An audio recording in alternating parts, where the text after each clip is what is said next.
Hello বন্ধুরা, আমি রীতা চলে আসলাম আবারও তোমাদের সাথে নতুন একটা রেসিপি নিয়ে। প্রিয় প্রেম চ্যানেলে সবাইকে স্বাগতম। আজ আমি বানাবো চিকেনের দুর্দান্ত স্বাদের একটি রেসিপি। এই রেসিপিটি তোমরা বাড়িতে একবার বানিয়ে খেলে এর স্বাদ কখনোই ভুলবে না।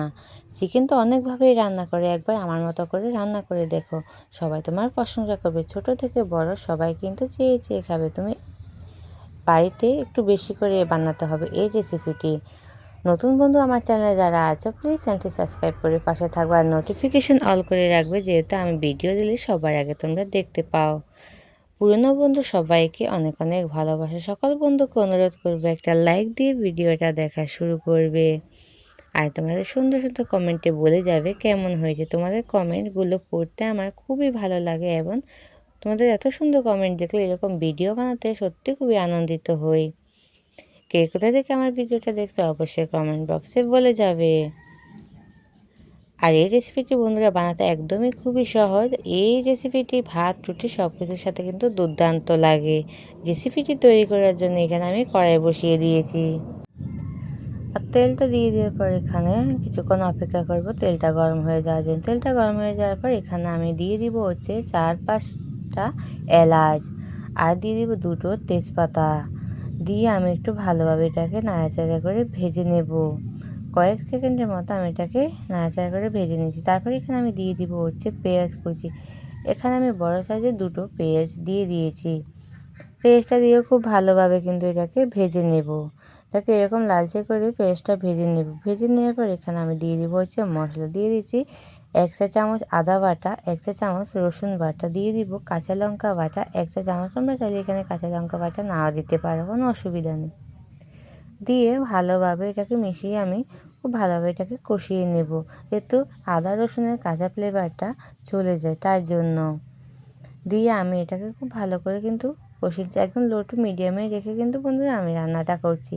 আর এখানে আমি বড় সাইজের একটা টমেটোকে বেটে নিয়েছিলাম, মানে পেস্ট তৈরি করে নিয়েছি আর টমেটোটা দিয়ে দিয়েছি। আর এখানে দিয়ে দিচ্ছি হচ্ছে লবণ। দিয়ে দিচ্ছি 1 চা চামচ লবণ, আধা চা চামচ হলুদ গুঁড়ো, দিয়ে দিচ্ছি জিরে আধা চা চামচের চাইতে একটু বেশি দিয়ে দিচ্ছি, শুকনো লঙ্কা গুঁড়ো আধা চা চামচ, জিরে গুঁড়োটা দিয়ে সব কিছু দিয়ে খুব ভালোভাবে কিন্তু এখানে অল্প একটু জল দিয়ে ভালো করে কষিয়ে নিচ্ছি, যেহেতু মশলাটা পুড়ে না যায় তার জন্য। দিয়ে খুব ভালোভাবে কষিয়ে নেওয়ার পর এখানে আমি দিয়ে দিব হচ্ছে চিকেন। কেটে রাখা চিকেনগুলো এখানেতে দিয়ে দিচ্ছি। দিয়ে খুব ভালোভাবে এটাকে মিশিয়ে আমি নাড়াচাড়া করে নিচ্ছি। এটাকে আমি প্রায় 10 থেকে 15 মিনিটের মতো কষিয়ে নিচ্ছি। যতটা ভালো বন্ধুরা কষাবে না, ততটাই কিন্তু খুবই ভালো খেতে হবে। আর দেখো চিকেনটা খুব ভালোভাবে কিন্তু কষিয়ে নিচ্ছি। সবাই তো খেয়ে বলেছে খুবই ভালো হয়েছে। এই রেসিপিটি কিন্তু তোমরা একবার বাড়িতে ট্রাই করবে। আর দেখো খুব ভালোভাবে কিন্তু আমি এটাকে কষিয়ে নিচ্ছি।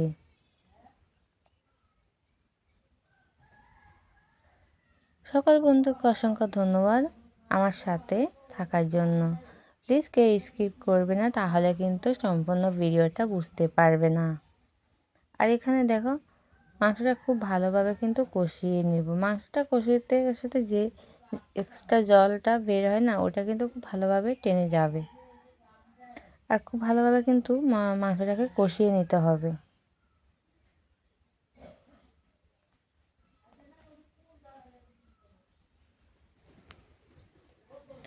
দেখো খুব ভালোভাবে কিন্তু মাংসটা কষিয়ে নিচ্ছি। এটা একটু সময় লাগবে বন্ধুরা, সময় ধরে কিন্তু রান্নাটা করে নিতে হবে। যতটা ভালো করে মাংসটা কষাবে না, খেতেও কিন্তু ততটাই দুর্দান্ত হবে।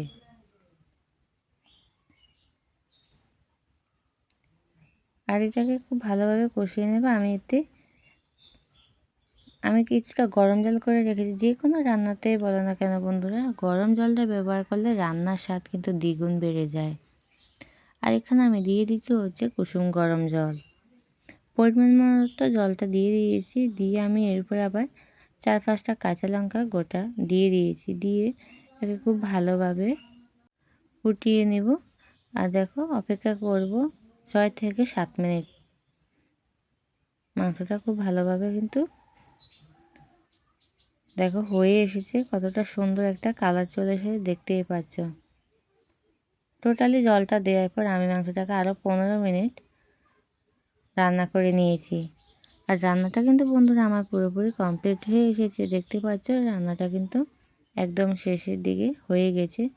সকল বন্ধুকে অসংখ্য ধন্যবাদ এতটা সময় আমার সাথে থাকার জন্য, আমার সাথে ধৈর্য ধরে ফুল ভিডিওটা দেখার জন্য। সবাই ভালো থাকবে, সুস্থ থাকবে, দেখা হবে আবার নতুন একটা রেসিপিতে। সবাইকে অনেক অনেক ভালোবাসা। থ্যাংক ইউ সো মাচ সবাইকে।